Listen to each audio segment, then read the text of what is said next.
Assalamualaikum warahmatullahi wabarakatuh. Salam sejahtera untuk kita semua. Halo sahabat lonceng, kembali lagi di channel Lonceng Misteri. Kali ini bersama gue Gilang Ahaditya. Kali ini gue kedatangan seorang narasumber yang akan menceritakan kisah misterinya ke kita semua. Langsung aja kita sambut narasumbernya. Halo Mbak. Halo Mas Gilang. Saya Rahma dari Ciledug. Rahma. Oke, Mbak Rahma. Narasumber kita kali ini akan menceritakan pengalaman mistis yang dialami keluarganya, di mana sang ayah sakit selama 6 tahun yang diduga karena santet. Sebelum masuk ke cerita, gue mau ingetin kepada kalian, kalau kalian suka dengan konten yang ada di channel ini, kalian bisa subscribe, like, komen, dan share ke teman-teman kalian yang pastinya bakal ngebantu kita biar kita bisa selalu memberikan asupan-asupan video horor misteri kepada kalian semua. Dan bagi kalian yang mau jadi narasumber atau membagikan kisah misterinya pada kita, bisa banget nih kalian klik link yang ada di kolom deskripsi di bawah video ini. Oke, nggak usah berlama-lama, langsung kita dengar aja ceritanya.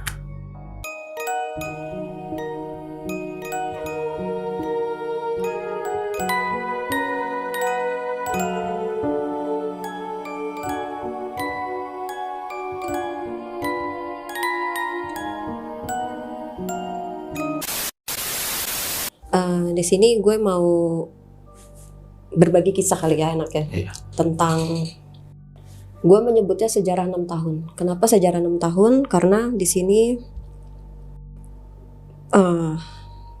terjadinya itu di keluarga gue, almarhum bokap.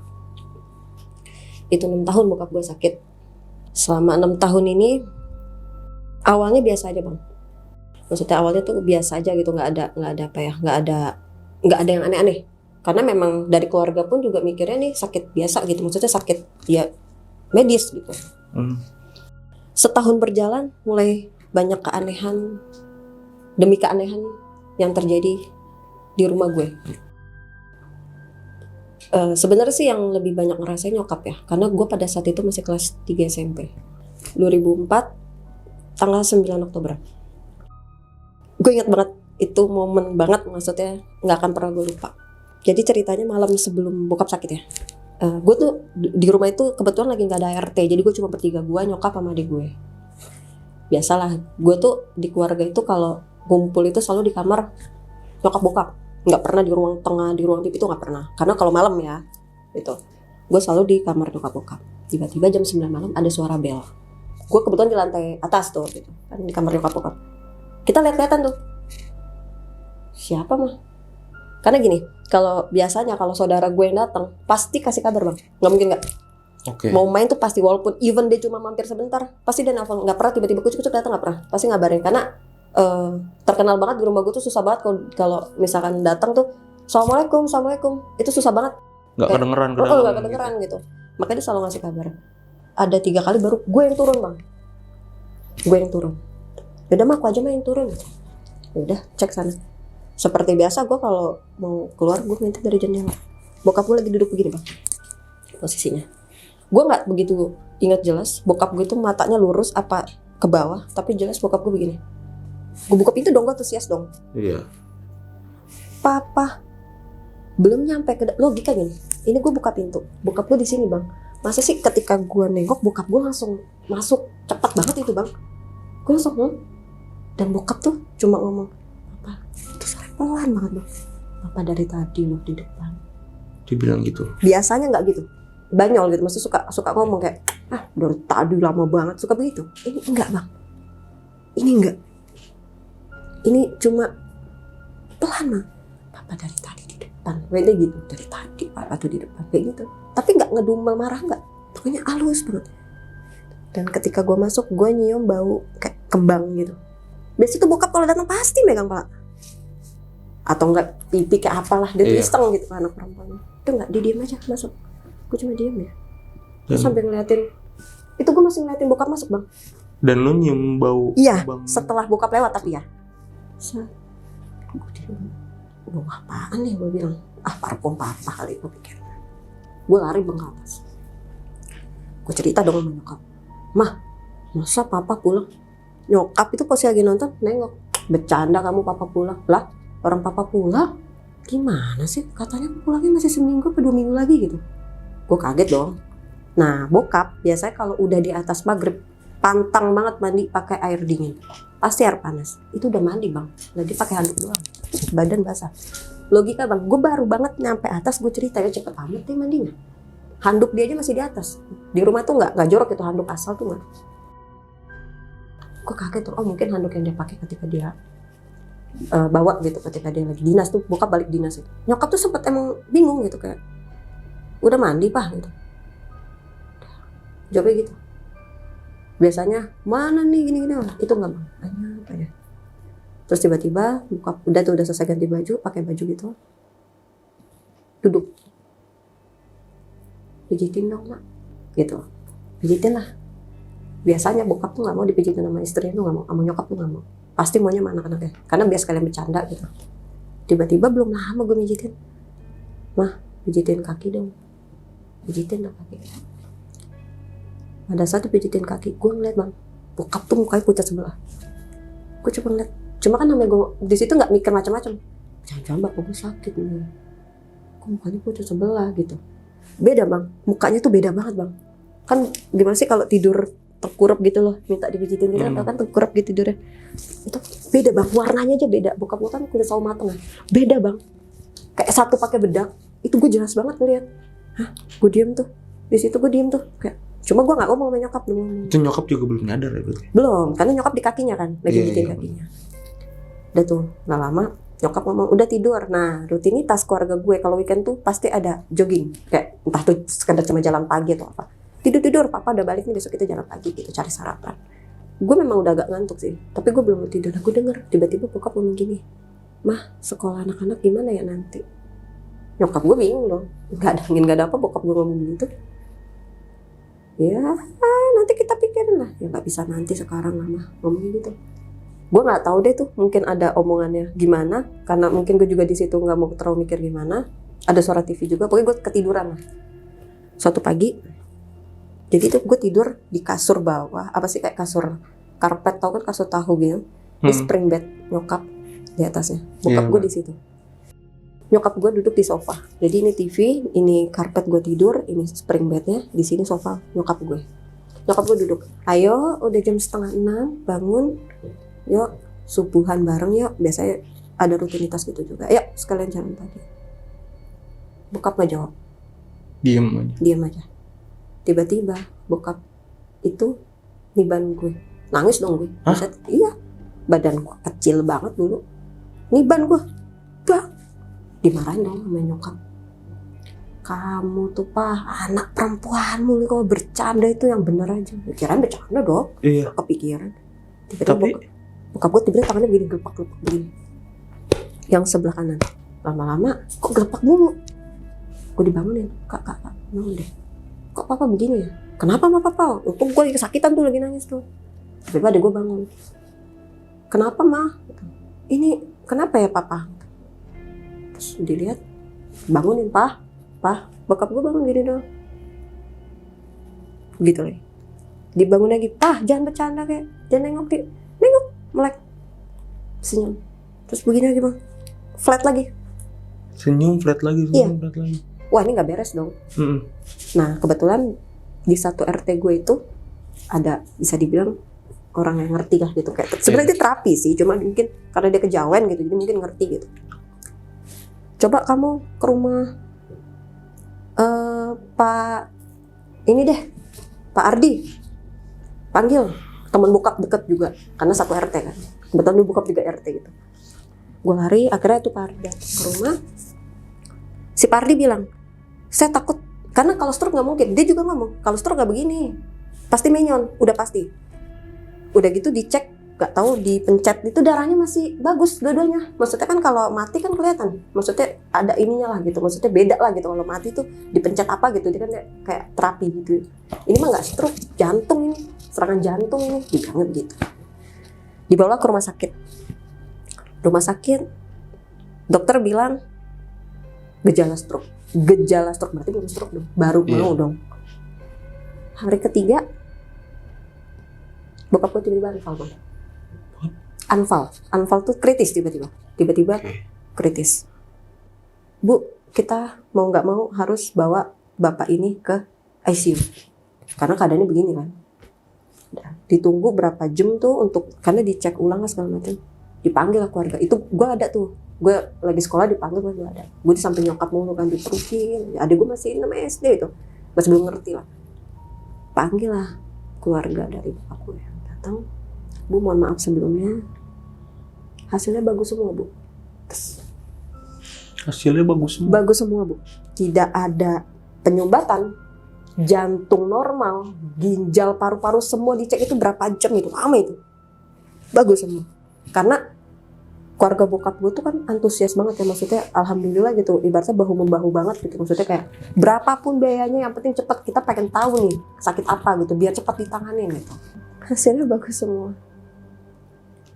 tapi keadaannya kritis. Udah, ya sudahlah, tetap mau nggak mau kan, daripada kenapa-napa ya udah masuk ICU dong. 2 minggu di ICU. 2 minggu di ICU? Oh nggak, 1 bulan malah. Jadi 2 minggu. 1 bulan. Itu pun sebenarnya dari 2 minggu itu dokter bilang, ini gimana ya? Kita bingung mau ngasih obat apa, orang nggak sakit kok. Maksudnya kalau ada apa kan kita bisa kan. Jadi yang dikasih itu vitamin sama asupan makan. Jadi makan dari selang kan mau nggak mau. Tiba-tiba di jam tengah malam 12 teng dia meretelin selang. Siapa? Selang bokap. Itu yang jaga ICU itu ngomong, udah siuman dong, udah sadar, maksudnya berarti kan udah bagus dong. Dia udah bisa menggerakkan. Dipanggil keluarga, itu tengah malam, ada nggak ya keluarga gini? Selang itu dikeluarin, kayak dia tuh ngeluarin selang gitu. Terus selang yang di tangan pun dicopot sama dia, darah semua.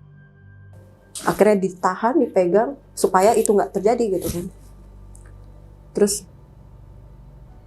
bokap melek. Nyokap yang ngahin, hari ini ulang tahun adik, anaknya yang kedua kan, ulang tahun jagoannya. Coba izin nggak usah masuk sekolah, bawa ke rumah sakit gitu. Pagi-pagi dia dijemput kita di rumah sama om gue. Sampai sana bokap gue datang.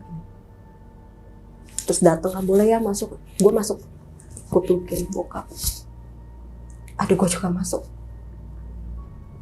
Bokap gue begini. Bokap gue megangin adik gue, megangin bokap. Gue udah seneng banget. Gue berpikir itu, bokap gue udah sembuh bang. Mungkin awal kesembuhan dia. Ternyata jam 12 malamnya lagi bokap gue lupa lagi. Koma lagi, kritis lagi. Bener-bener kritis. Pas di detik itu dipanggil lagi keluarga gue, bilang bahwa bokap kritis lagi. Gue dapat kabar itu, gue udah di rumah kan nggak boleh kan, maksudnya nyokap mungkin kasihan kali kalau di ICU kan nggak ada, jadi nunggunya di luar gitu. Gue dikasih kabar lagi, papa kritis lagi.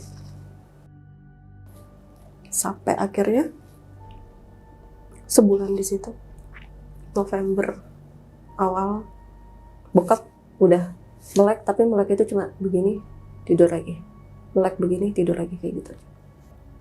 Dokter ngomong ke nyokap, ini saya bingung bu, mendingan pindah rumah sakit aja. Mungkin ada rumah sakit yang lebih maksudnya mungkin lebih lengkap, lebih inilah gitu, lebih tahu. Akhirnya kita rembukin keluarga besar. Ketika dirembukin itu, bokap seger bang, melek kayak biasa. Kayak dia seneng gitu, kayak dia kayak mengisyaratkan bahwa alhamdulillah gue keluar dari rumah sakit ini, mungkin gitu kali, mungkin ya isyaratnya begitu. Dah singkat cerita, keluar dari rumah sakit itu dia terapi, kayak tusuk jarum gitu bang. Iya. Di situ awal ngehnya, ketika diangkat nih sama si terapisnya itu, tuh diangkat aja sakit. Kalau stroke mah diangkat mau dipegang mau diapa nggak berasa. Iya. Dia sakit. Ada yang salah kali, dicek lagi tuh, nggak bagus semua, sarafnya bagus. Akhirnya bingung kan, gimana nih? Akhirnya nyokap pakai kayak apa sih, ramuan gitu loh bang. Jadi kayak ada tetap obat dari medisnya ada, jadi kayak dikasih ramuan gitulah. Terus kayak obat-obat kayak dari Cina gitu, coba nihil bang. Nggak ada perubahan sedikit pun. Itu udah berjalan berapa bulan dikasih obat-obatan? Udah mau setahun nih ceritanya. Udah mau setahun nih Nggak ada perubahan. Karena kan kalau kayak gitu sebulan, 2 bulan, 3 bulan oke lah belum gitu kan. Udah mau ketemu setahun nih bang. Udah mau ketemu tahun baru nih. Tiba-tiba kok nyokap mikir perubahan sedikit pun nggak ada. Gitu. Akhirnya keluarga nanya ini gimana solusinya. Gitu kan. Maksudnya kasihan kan begini mulu. Ayo mau kemana? Tahun kedua nih bang. Kita skip aja langsung ke tahun kedua. Mulai dong mungkin pikiran, tadinya kan nyokap berpikir gini, jangan dulu deh papa dijengukin, takutnya papa minder gitu loh dengan keadaan dia gitu. Soalnya kan dia nggak pakai apa-apa bang, cuma pakai kemeja doang, tutupin sarung, nggak bisa pakai celana kan. Tahun kedua mulai tuh nyokap berpikir welcome. Yuk siapa tahu ada temen-temennya temennya papa tuh semangat gitu kan. Oke. Nah kebetulan bokap itu kan dulu kan senang banget tuh bang kalau berteman ada ustadz kayak gitu-gitu, karena dia senang banget denger ceramah kan. Setiap temennya yang ustadz datang dia marah bang. Marahnya tuh kayak gini, hah, wah, sampai begitu bang. Dia sampai teriak bener-bener,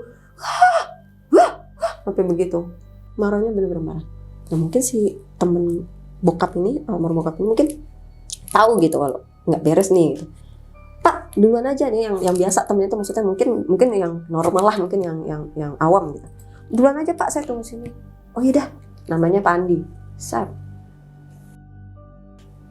Nah si Pak Andi ini datang biasa aja.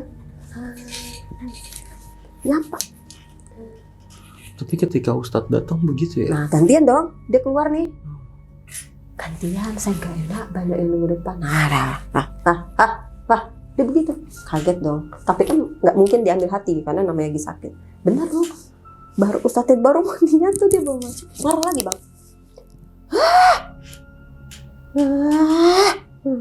Gitu kayak ngedumel gitu. Diam.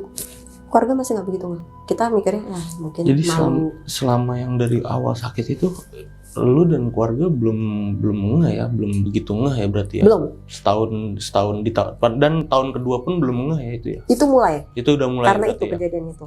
Jadi tahun pertama itu emang sengaja sebisa mungkin nyokap tuh maunya cuma keluarga aja, yang saudara aja yang datang. Tapi setahun itu lu sama nyokap itu udah curiga belum?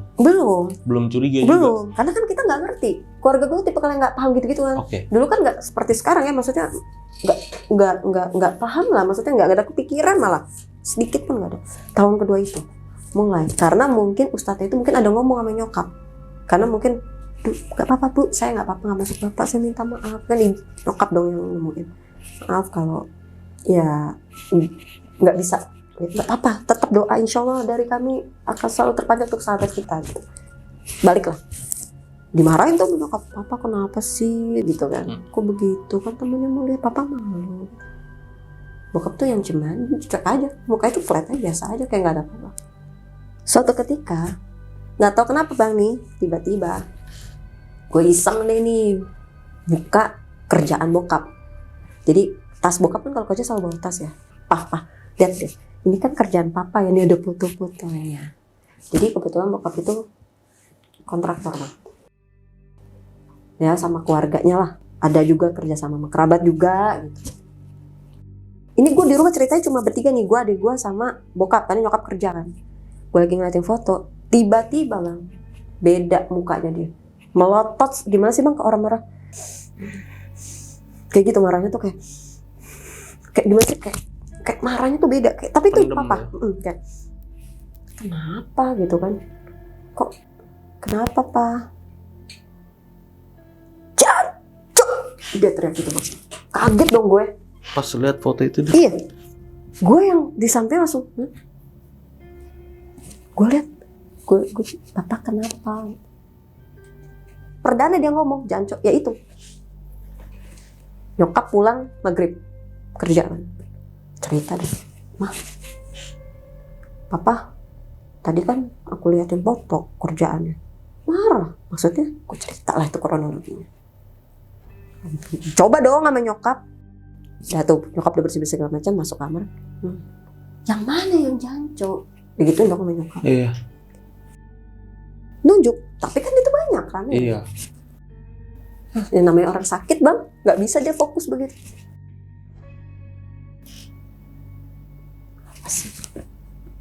Nyokap lah kepikiran, maksudnya dia tuh marah, kesel atau apa, nggak kepikiran dong.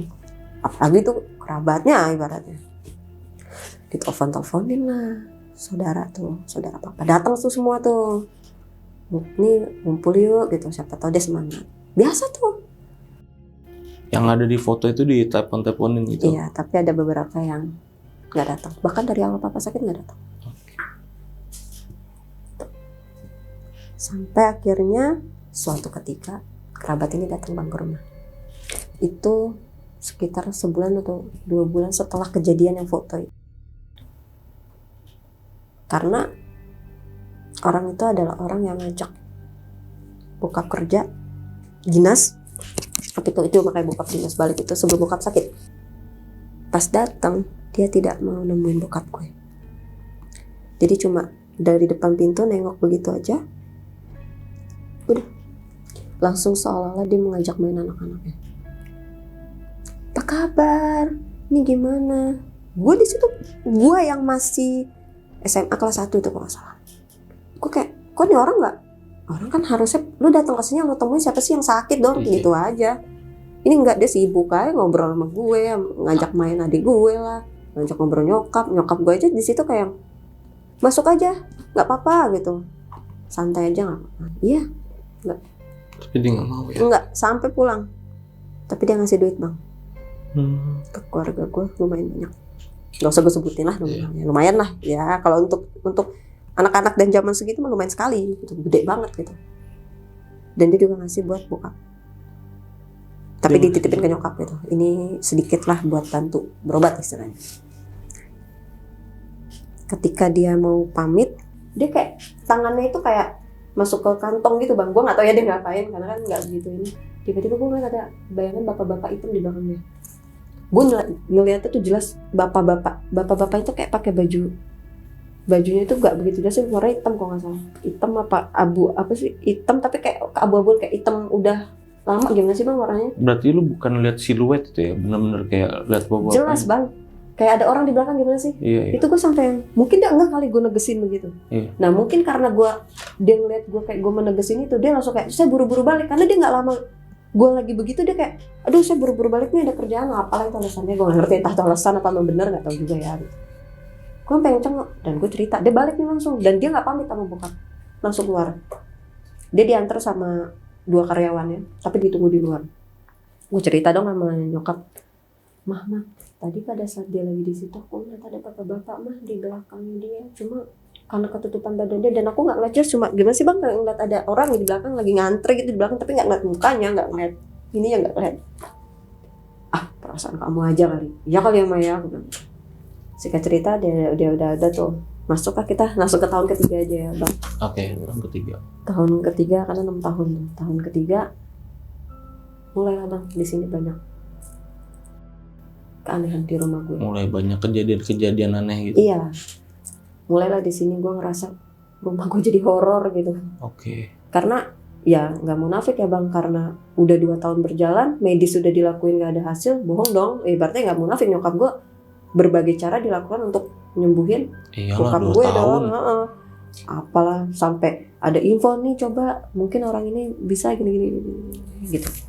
Tapi belum ada orang yang datang ke rumah, jadi mungkin nyokap nemuin, ngobrol, ngasih foto, atau mungkin ya seperti itu. Jadi nggak ada yang ke rumah. Tapi anehnya di tahun ketiga ini mulai bang, pertama kali yang dirasain itu adalah rumah itu makin tidak bisa dikasih lampu yang warna biru, jadi harus lampu warna ini.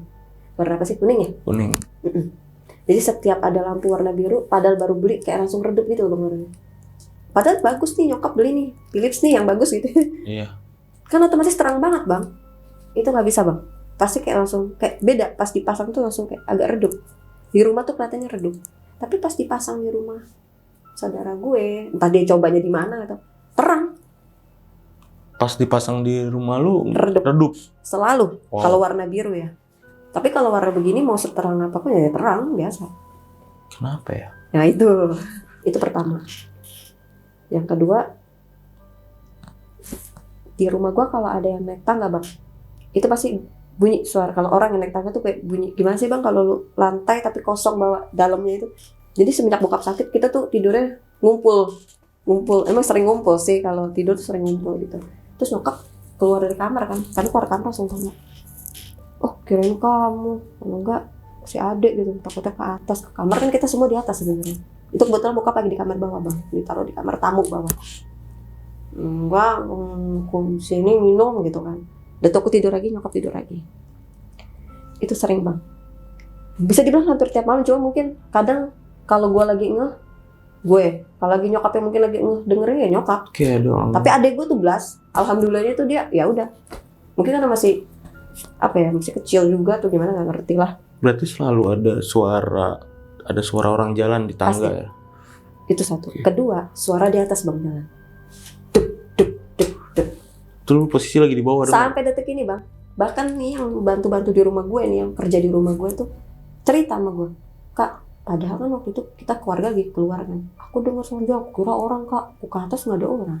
Sampai detik ini tuh bang, yang suara jalan di atas itu, dek dek dek gitu. Ada orang jalan. Ada orang jalan. Itu sampai detik ini masih ada suaranya begitu. Itu nyokap serentak kaget juga tuh bang.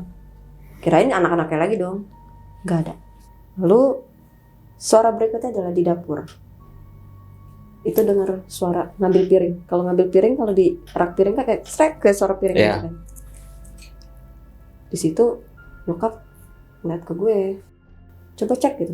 Gue cuma ngintip tuh bang, dari depan kamar mandi.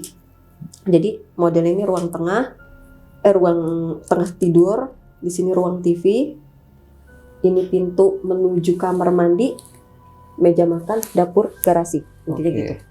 Jadi kalau mau ke arah ngeliat dapur tuh cuma tinggal begini doang ya. Oh iya. Gitu, nengokin. Lu lagi di posisi yang ruang depan itu kan? Ruang depan kamar ya, ruang tengah gitu. Iya. Gue ngintip begini, gue ngeliat ada yang duduk bang. Di mana? Perempuan di meja makan. Tapi Perempuan? mana sana? Iya. Itu gue ngeliat bang. Ih, padahal jaraknya emang deket. Gue bilang, ini beneran ada yang duduk? Gue bilang, ya nggak ada orang bang di rumah gue. Di Meja makan. meja makan. Tapi ngebelakangin gue. Duduk aja gitu dia. Duduk. Iya. Dan dia rambutnya tuh kayak dikedepanin semua. Jadi gue tuh kayak ngeliat seolah dia nggak ada rambut. Tapi kayak gimana sih kayak rambut dikedepanin Iya. gitu ya. Gue nggak tahu yang rambutnya semua. Bajunya nggak kelihatan. Putih bang. Putih. Putih. Cuma gimana sih bang lo kayak ngeliat. Padahal itu gelap bang logikanya. Apalagi baju putih kan nyantar dong harusnya kelihatan. Iya dong harusnya. Ini enggak.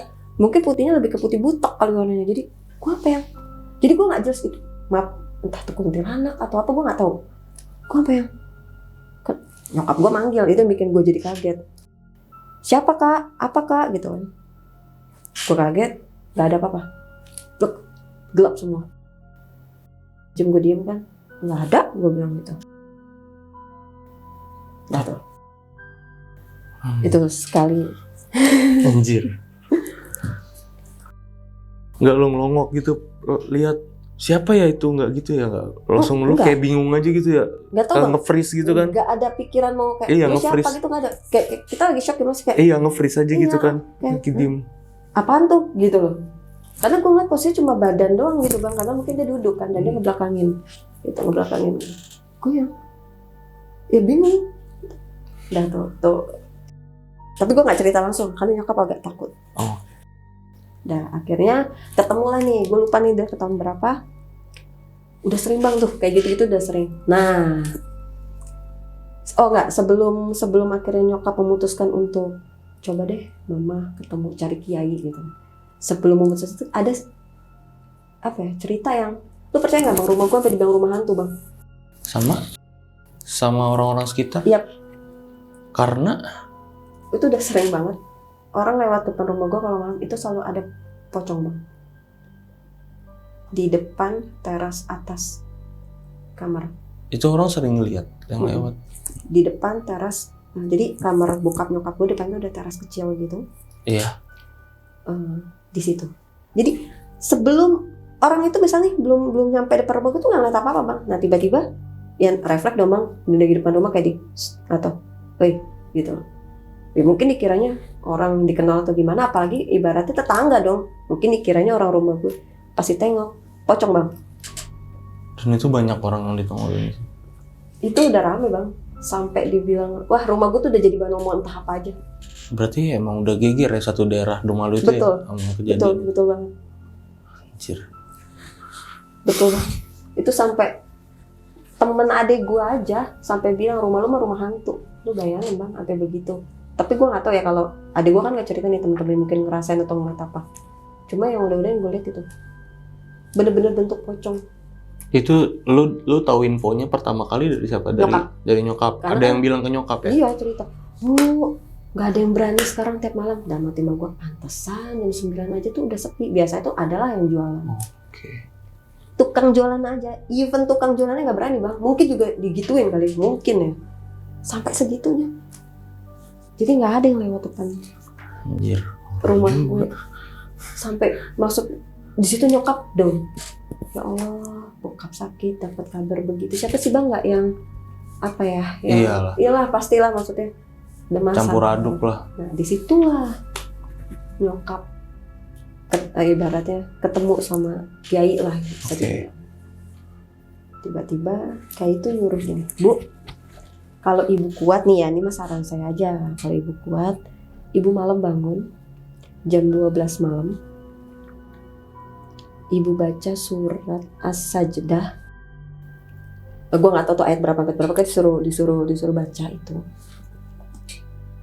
Kalau ibu ada yang ganggu, pilihan ibu cuma 2. Sadaqallah, selesaiin, ibu tidur. Tapi kalau saran saya, lanjutkan sampai selesai. Ya walaupun saya sih sebenarnya pesimis, digituin. Tapi kalau saran saya, lanjutkan bu, sampai selesai. Emang kenapa Pak Ustadz? Lakuin aja. Lakuin lah. Udah, duduk dia sholat. Pada saat dia sholat, dia biasa bang. Sholat tahajud dia biasa, gak ada gangguan apa-apa. Pas dia baca surat itu, pertengahan dia baca, bahkan mungkin baru berapa ayat kayak dia baca, dia ngeliat ada orang tinggi gede di samping dia gini. Itu kan jelas bang, dari ekor mata itu kan kelihatan dong. Awalnya baca tuh, enggak, ini aja feeling aja, perasaan aja. Lama-lama itu jelas bang, itu jelas bener-bener ada orang hitam, bener-bener hitam itu di samping begini. Lu lanjutin lagi lu mati, istilah begitu. Orang itu kayak nantangin gitu posisinya. Bener-bener begini, ini nyokap di bawah soalnya, bener-bener begini di sampingnya. Itu bener-bener di sampingnya. Itu nyokap udah nggak kuat sebenarnya, maksudnya takut dong gitu. Cuma akhirnya dilanjutin sama nyokap istighfar, dilanjutin ngaji, tiba-tiba dong seorang kayak gitu, kayak orang merintih. Lama-lama itu lagi ngaji, itu udah mau kelar, tiba-tiba dengar suara. Lama-lama suara yang kecil. Sadaqallahul-azim. Itu mas banget. Sampai kelar berarti nyokap baca ya? Iya. Udah kelar nih. Nyokap baca itu. Udah dong, tidur sekarang. Untuk tekan nyokap. Dari situ bang kejadian banyak banget. Mungkin hantaman kali ya bang. Mulai dari atap kamar mandi bang. Suatu ketika bang, gue lagi duduk nih di tengah. Lagi masak. Nyokap nih bikin Indomie tuh, ingat banget gue sambil bikin telur. Baru kelar, ngumpul tuh. Kan yang masak gue sama nyokap, adik gue duduk di ruang tengah. Adik gue ngomong, "Mah, mana kecapnya?" Dia kan emang senang banget makan telur pakai kecap. "Kak, adiknya mau kecap." Bang, gue ngeliat kamar mandi biasa. Gak ada apa-apa. Udah tuh, otomatis gue kalau gue ke arah dapur itu gue nggak gue pasti ngebelakangin kamar mandi, maksudnya gue nggak mungkin nengok kamar mandi gitu kalau gue nggak negesin ya, karena gue pikir gue meniat cuma mau ke dapur ngambil kecap. Pas balik gue shock bang, kan lampunya kayak gini, gue kaget, gue teriak, "Mama," gue bilang gitu kan. Mungkin mak gue mikir gue jatuh kali kan. Ya nyokap gue nggak sempet ngeliat, gue udah shock dulu ngeliat kamar mandi. Oh, hancurnya kamar mandi, plafonnya. Harusnya kedengeran dong bang. Ya ilah tuh kamar mandi sama ruang tengah gue. Nengok begini dari ruang tengah gue tuh kamar mandi. Jadi lu pertama ke dapur ngelihat nggak ngeliat Pas masak itu ya, iya, kan jaraknya masak itu. nggak ada apa-apa. Pas lu mau balik baru lu ngeh. Oh. Jadi pas ke dapur nih masak-masak kan, bawa ke ruang tengah, minta kecap. Pas balik gue nggak ngeh tuh. Iya. Nggak ngeh. Tapi pas gue nganterin Indomie sama telur itu, gue ngeliat kamar mandi. Pas setiap kita mau dari dapur keluar itu kan kamar mandi di depan mata. Iya benar. Itu malam banget kejadiannya. Kalau nggak salah jam 7-an apa ya? Plafon hancur tapi nggak ada suaranya. Demi Allah bang nggak ada. Anjir. Suara brek gitu ya nggak ada. Brek aja nggak ada. Itu hancur sehancur-hancurnya bang. Itu sampai kayu-kayunya apa sih kayu ya namanya kalau kan plafon kayu gitu ya. Itu hancur bang. Aneh banget ya. Itu puncaknya bang. Puncaknya adalah jadi suatu malam nyokap kan semenjak bokap sakit ya rajin sholat tahajud gitu ya. Sekarang sih masih jalanin lah ya, tapi nggak tahu ya namanya manusia ya gitu. Rajin banget bangun tahajud. Abis sholat tahajud sekitar jam 1:30-an itu mau tidur lagi nih. Baru nyokap mau menjamin mata. Gue denger banget nyokap tuh denger bokap tuh kayak dikirain ngulet dong atau apa gitu. Nyokap kaget takutnya bokap mau ngapa mau minta apa gitu. Pas nyokap melek, nyokap lihat pocong keluar dari tubuh bokap gue.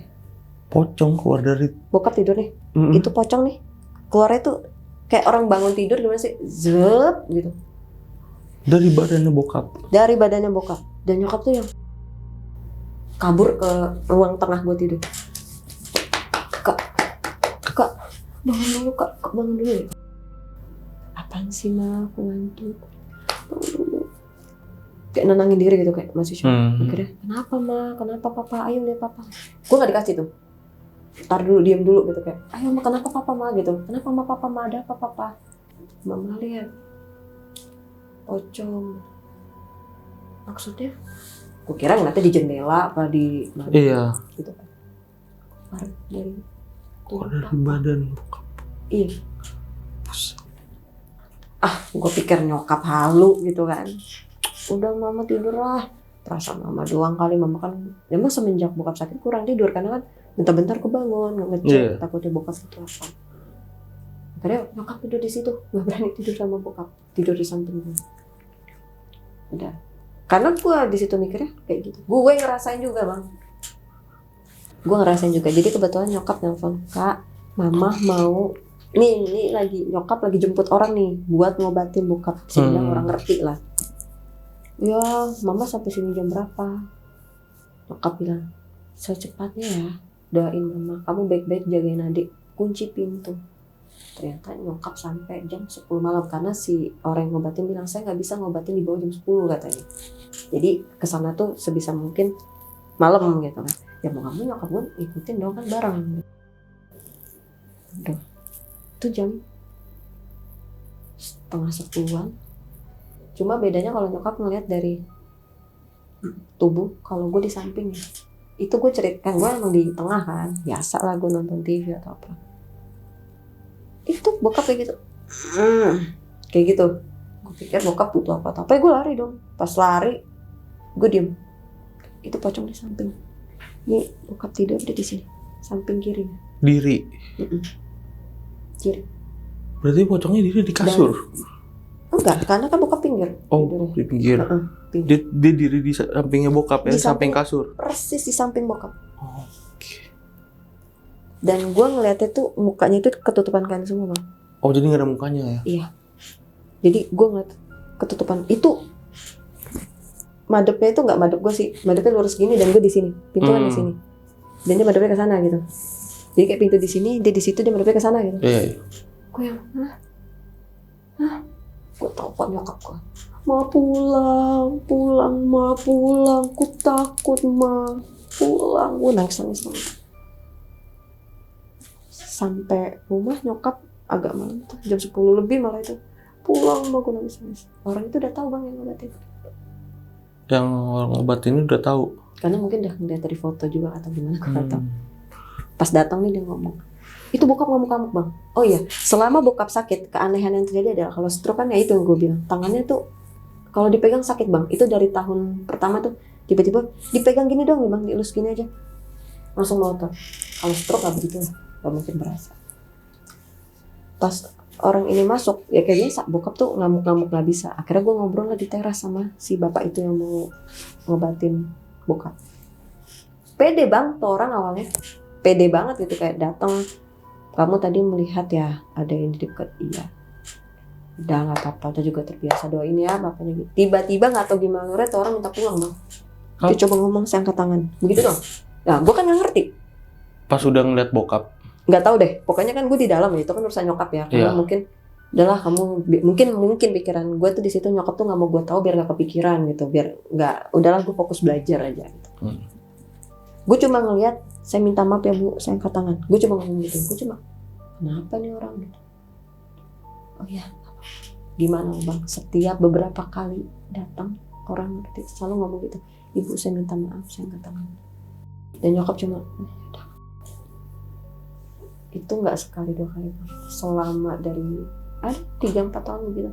Jadi nyokap selama itu sering ya sebenarnya ya datengin orang dalam tanda kutip bisa lah ya buat ngobatin bokap, tapi selalu begitu. Selalu. Ada temennya dia, nonis sih, cewek. Mungkin karena nonis kali apa gimana, nggak tahu, bokap biasa aja tuh pas datang.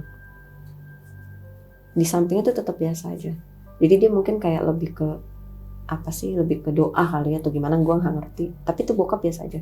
Tapi kalau udah berbau kiai, ustadz, nggak tahu kenapa itu, nggak ngerti gue juga. Even kejawen waktu itu juga ada yang datang juga sama sih sebenarnya. Cuma dia tuh kayak lebih mengaung ketika kayak kiai yang datang gitu. Kalau cuma kayak kejawen tuh dia kayak gitu, kayak lebih. Tapi kalau udah kiai nggak tahu kenapa dia teriak-teriak. Dan teriaknya itu kenceng banget, bener kenceng banget. Kayak dia tuh ngamuk-ngamuknya. Ya disitulah titik keluarga gue down, karena selalu setiap ada yang ngobatin udah nggak tahu lagi harus gimana. Rumah udah makin banyak, dapat ini dapat itu, tiba-tiba ada tanah kuburan bang di teras, gimana ceritanya? Dan tanah kuburan, jadi di rumah tuh teras depan itu kayak apa sih, ada batako tapi situ ada tanah gitu. Ada orang yang main nih ceritanya, kok tanahnya dilihat, ini mah tanah kuburan.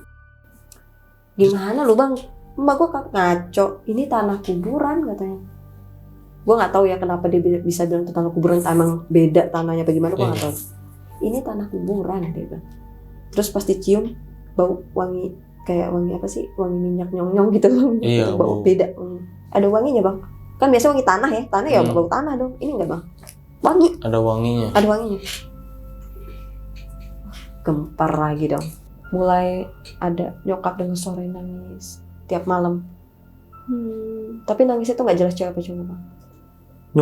Nyokap selalu. Itu di depan kamar mandi, atas samping kamar nyokap bokap. Jadi di kamar nyokap bokap tuh ada kamar mandi di sebelah itu. Nyokap selalu dengar suara cewek nangis di situ. Begitu dilihat sama nyokap nggak ada siapa-siapa. Nggak berani nyokap ngeliat. Oh nyokap juga nggak berani. Logika aja bang. Satu di lantai atas, ya dong. Kedua siapa? Nggak ada orang.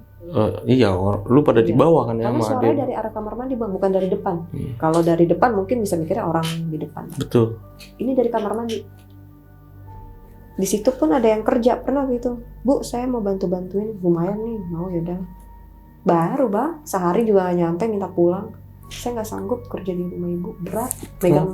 Megang ini dia ngepel. Tapi katanya ngepel tuh berat banget di area dapur. Dia bilang berat aja gitu. Iya, jadi kok gue begini banget. Jadi mungkin dia nggak sanggup. Gue nggak tahu sih, pokoknya endingnya itu ketika dia merasa nggak sanggup itu ketika dia lagi ngepel di dapur. Nah gue nggak tahu sebelumnya spot mana yang udah dia pel, gue nggak tahu. Pokoknya intinya pas di dapur itu dia udah, bu saya nggak kuat bu, saya capek. Akhirnya dia pulang tuh.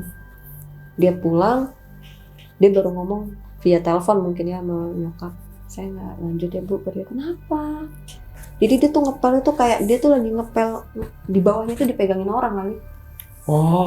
Kayak pelan ini di bawah kan ngepel pakai pelan yang gitu kan, pakai yang kayak apa sih, tongkat gitu kan. Mungkin di bawahnya kayak ada orang gitu. Jadi dia begini berat tuh gitu ya. berat. Emang ngepel di mana yang berat? Semuanya Bu, saya pel berat. Akhirnya pas di dapur itu saya udah gak kuat. Anjir, merinding gue.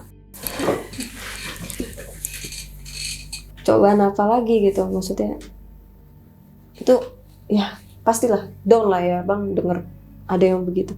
Ya gimana mau dibilang nggak percaya, kan aneh Bang sebenarnya kayak gitu. Tapi ya orang itu sendiri yang ngomong, dia yang minta kerja kan nggak mau Bang tiba-tiba dia minta, kecuali nyokap yang minta, mungkin masih ada alibi lah, dia mungkin nggak betah atau capek kerjanya atau gimana, kan dia yang minta. Udah Bu, saya aja yang bantuin di rumah ibu. Kebetulan orang sekitar rumah juga, maksudnya orang satu daerah rumah, dekat rumah. Sampai akhirnya detik-detik bokap meninggal. Sebenarnya gue nggak berharap bokap tuh nggak ada ya, karena nggak apa-apa lah gitu, bokap masih ada, yang penting bokap tuh nemenin kita gitu. Karena dulu bokap lah yang selalu ada, maksudnya dia benar-benar sosok yang, dia bukan sosok yang berani gitu Bang, maksudnya nggak juga gitu sebenarnya, cuma mengayominya itu yang kita sangat rindukan dan sangat kita kagumi gitu. Sebisa mungkin dia menjaga anak-anaknya dan istrinya gitu. Ini tumben, biasanya nih kadang kan suka dibacanya, "Pah, Mama mau diajak nih ada dinas kantor." Hah? Nggak boleh. "Pak, anak-anak diajak liburan ya sama misalnya adik nyokap tante gitu." Paling kalau cuma pergi kemana, nih anak-anak lagi diajak berenang doang gitu. Tiba-tiba Bang, di tahun 2010 itu gue ngomong, "Pak, aku boleh nggak ke Medan?" Gue kaget Bang. Gue kaget di situ. Kok bisa ya? Gitu. Kok bisa ya? Bokap ngizinin. Tiba-tiba, gue nggak tahu kenapa Bang, gue minta maaf di situ. Aku minta maaf ya Pak kalau ada salah. Nah kebetulan gue waktu itu mau diajak ke Medan nih Bang kan. Aku minta maaf, selama ini aku belum bisa jadi anak yang baik buat Papa, masih kurang. Papa mau kan maafin aku? Dia megang tangan kiri kan, yang bisa dia megang rambut. Gue berangkat lah Bang. Dan bodohnya gue berangkat di tanggal 9 Januari 2010, tepat di tanggal sama sakitnya sama Pak. Bokap kan tanggal 9 juga, coba beda bulan. Dan gue berangkat tanggal 9. Padahal sebenarnya gue udah disuruh terserah mau tanggal berapa pilih gitu. Gue nggak tahu kenapa pilih. Udah deh besok aja berangkat. Lusa gitu. Besok maksudnya lusa setelah gue minta maaf itu. Dan lo berangkat ke Medan beneran tanggal 9. Jadi lusa setelah gue minta maaf itu. Padahal sebenarnya kalau besoknya juga bisa, cuma lusanya ternyata gue berangkat. Udah deh besok aja mah. Itu berangkatnya. Tuh. Ayo udah. Ternyata tanggal 9. Ketika lo berangkat Selama di Medan, nah gue dimimpi nih Bang. Dimimpi suasana di rumah gue tuh berduka Bang. Jadi semua orang pakai baju hitam-hitam, berduka lah. Kok gue ngelihat orang pada pakai baju hitam. Terus gue ngapain ke rumah tetangga sebelah rumah gue. Kebetulan pada saat itu tetangga sebelah rumah gue lagi jadi RT. Gue ngapain ya ke rumah tetangga sebelah gue, manggil-manggil. Kenapa ya? Udahlah, tidur aja tuh Bang. Gue kebangun tuh Bang sampai gue duduk. Pagi jam 9 pagi gue denger tuh tante gue teleponan di kamar. Gak tahu kenapa Bang, feeling gue ini teleponan sama nyokap. Tapi gue gak denger suara teleponannya, orang dia di kamar kan. Suaranya juga samar-samar. Pokoknya teleponan gimana sih? Iya. Udah selesai teleponan kan dia keluar. Tante teleponan sama mama ya? Gue tahu mimik dia kaget. Enggak. Sama om suaminya maksudnya. Sama om. Ngomong gitu. Terus gue ngeliatnya, percaya aja gitu. Oh ya tante katanya kita mau ke Aceh. Tante katanya kita mau ke Aceh gitu kan. Nanti aja deh depending. Malamnya gue dimimpiin. Ini sebenarnya gue cuma cerita sama nyokap ya. Gue gak cerita sama bahkan even suami gue pun gue gak cerita. Gitu loh. Oh ini eksklusif berarti ya langsung. Iya, karena gini. Sebenarnya gue sempat agak lupa sih cerita ini sebenarnya. Terus awal-awal emang gak mau cerita karena apa ya? Lebih ke janganlah gitu kan maksudnya. Nah di mimpi ini kenapa gue jadi tahu pelakunya siapa? Karena dari mimpi ini bang. Oh, udah dimimpiin. Awal gue pikir gue tidur awalnya. Jadi gini, ketika bokap, gue nggak tahu ya. Pada saat gue ke Medan, mungkin nyokap ada lagi pengobatan gitulah. Adalah ketemu sama orang gitu. Dan sekarang jadi orang tua angkat gue, yang selalu mensupport gue, suami gue kenal gitu.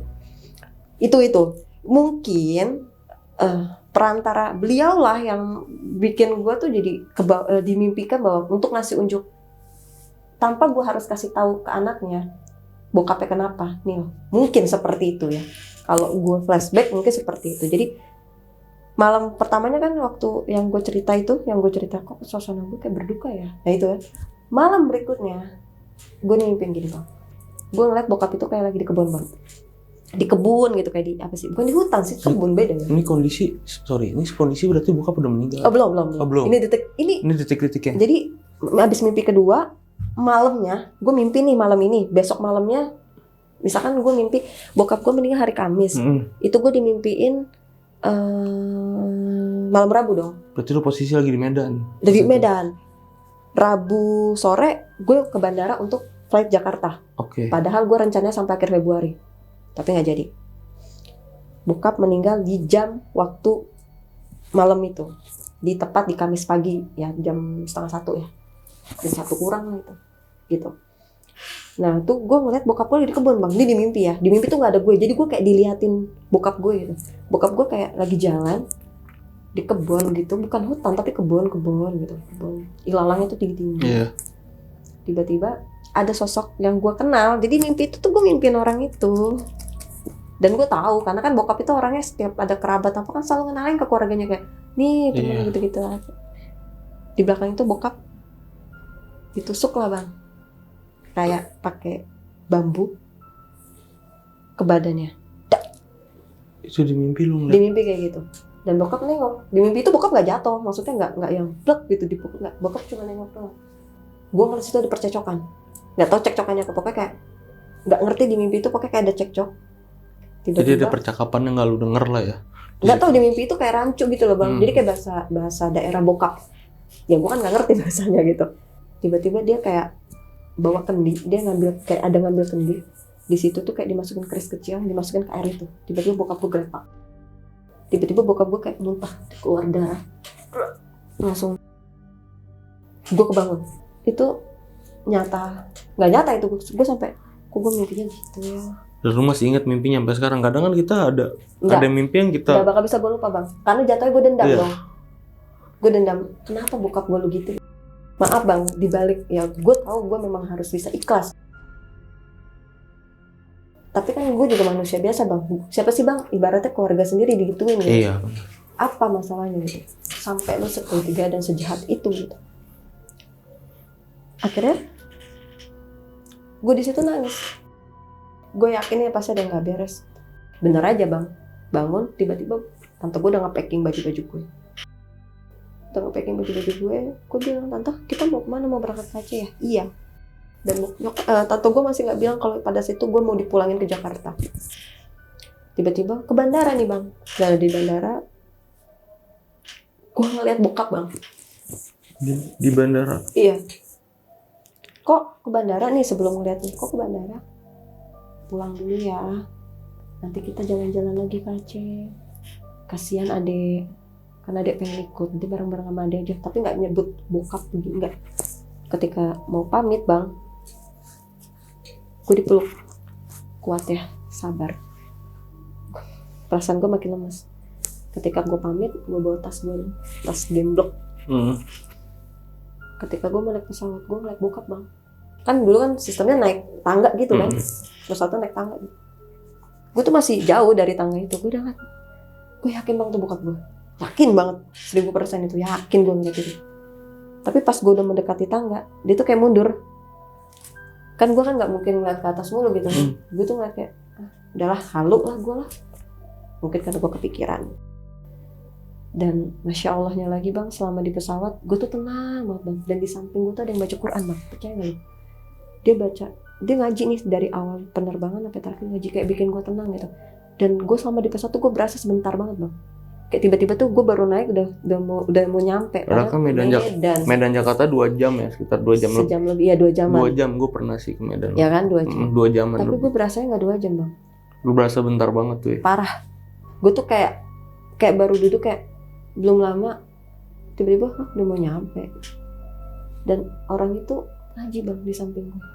Dan dia cuma ngaji itu suara pelan banget ya. Gue pikir karena di pesawat dong dia nggak mungkin jalan. Tapi setelah selesai dia ngomong apa bang ke gue pas gue mau turun. Kuat ya nak. Hah? Gue nengok. Hah? Iya. Dia ngomong gitu. Tapi pas gue nengok orang itu tuh posisinya tuh kayak lagi sibuk. Gimana sih kan orang kalau ngomong abis ngomong kan ngeliat kita ya bang. Ini tuh enggak bang. Ini gue udah selesai nih, udah turun nih, udah mau siap-siap turun, udah nyampe bandara Suta itu udah nyampe. Sampailah nih di rumah bang. Sampai di rumah, mau detik-detik nyampe rumah, nyokap ngomong gini, kakak kan udah dewasa ya, udah besar. Kakak kan pasti yang malah lebih kuat dari mama, dari adik. Kakak lah malah yang harus nguatin mama sama adik. Wah udah ngomong gini gue udah gak bisa mikir banget. Gue cuma diemin doang.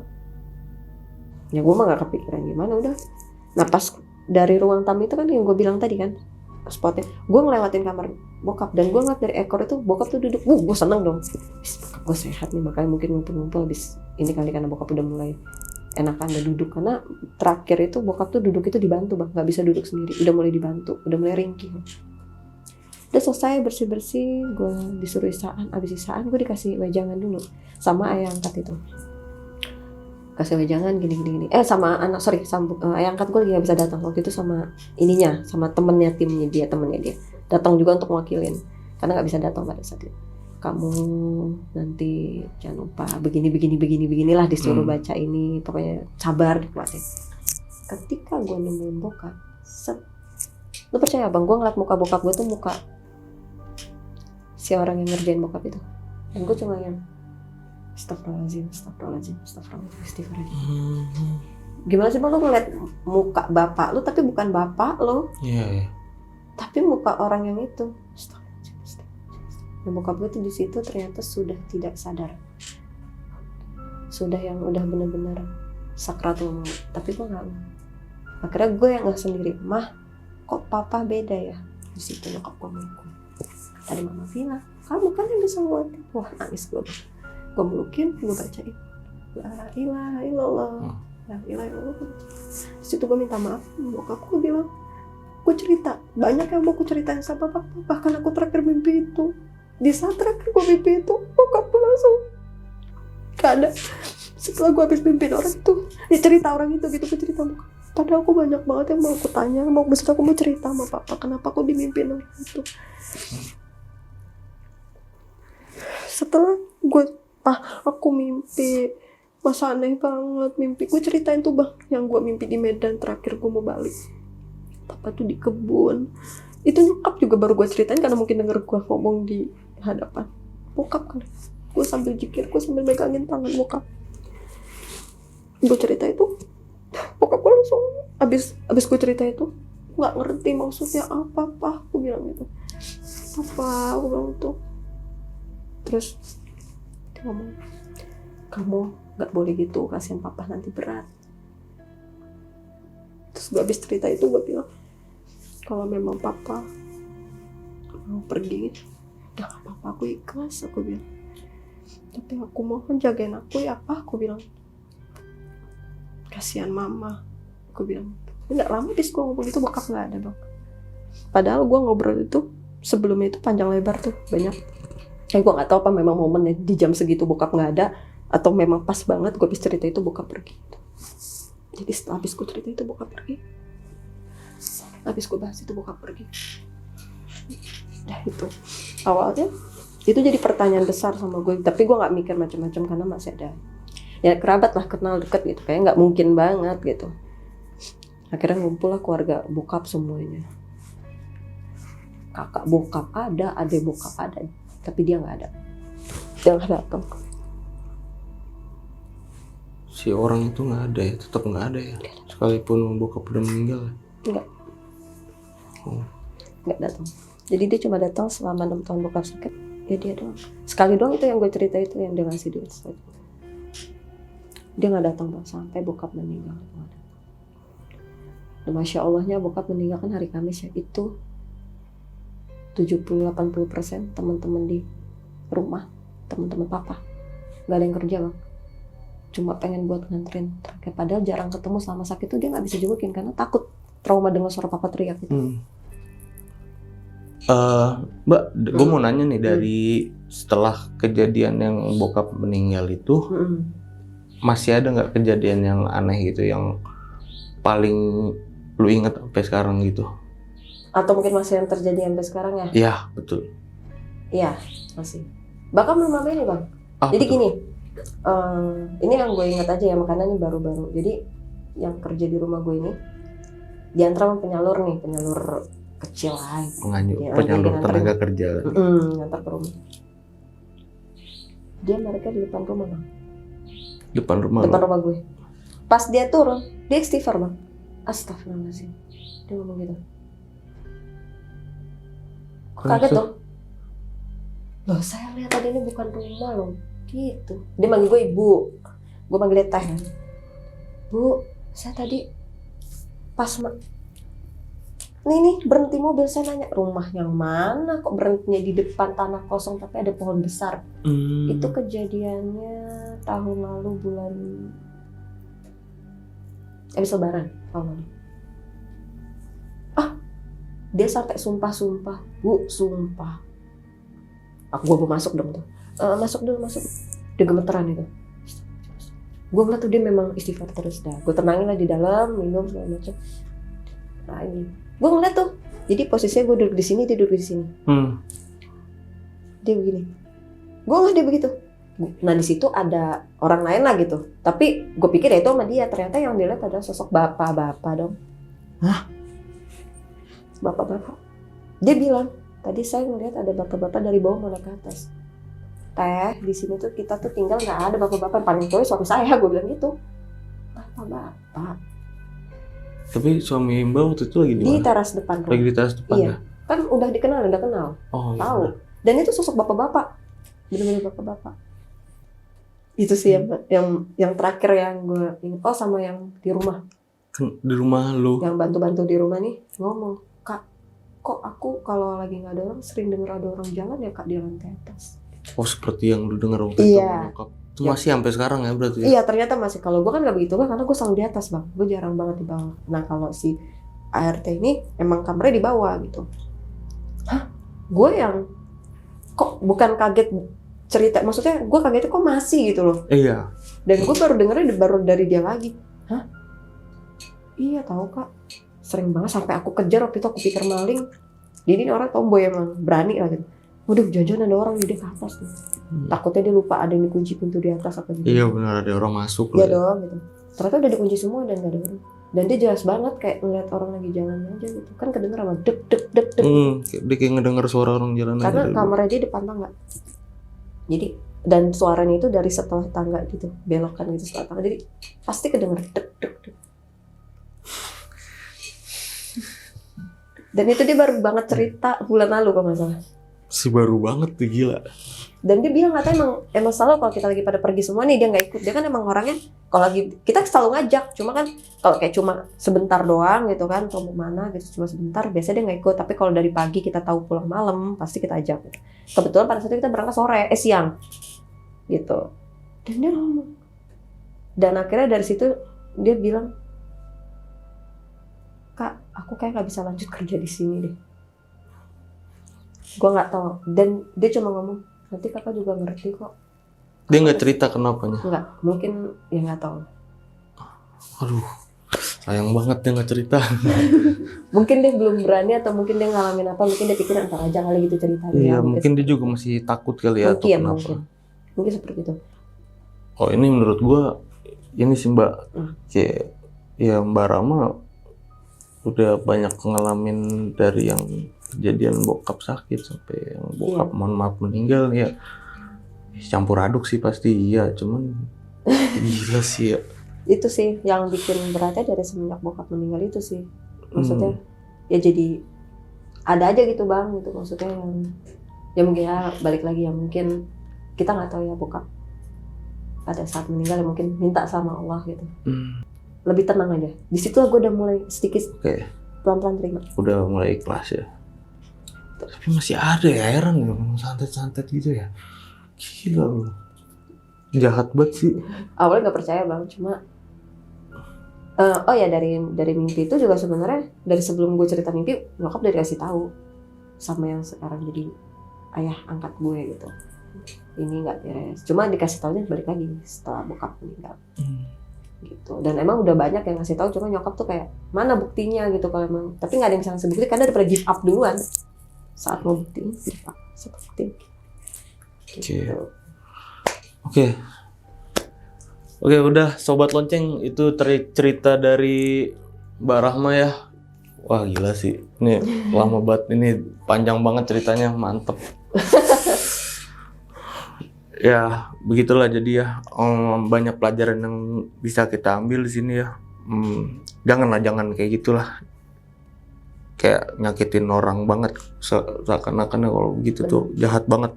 Santet itu janganlah. Oke, thank you banget nih Mbak Rahma udah jauh-jauh mau datang ke sini. Jadi ya, thank you banget mau datang. Terima kasih mau menerima iya. kita sebagai narasumber untuk menceritakan pengalaman. Sebenarnya tujuannya cuma pengen berbagi kisah aja gitu. Semoga nggak bosan datang sini lagi. Channel Insya Allah. Channel ini pun masih baru ya kan, masih butuh banyak. Insya Allah. Oke, sekian dulu cerita misteri dari Mbak Rahma tadi.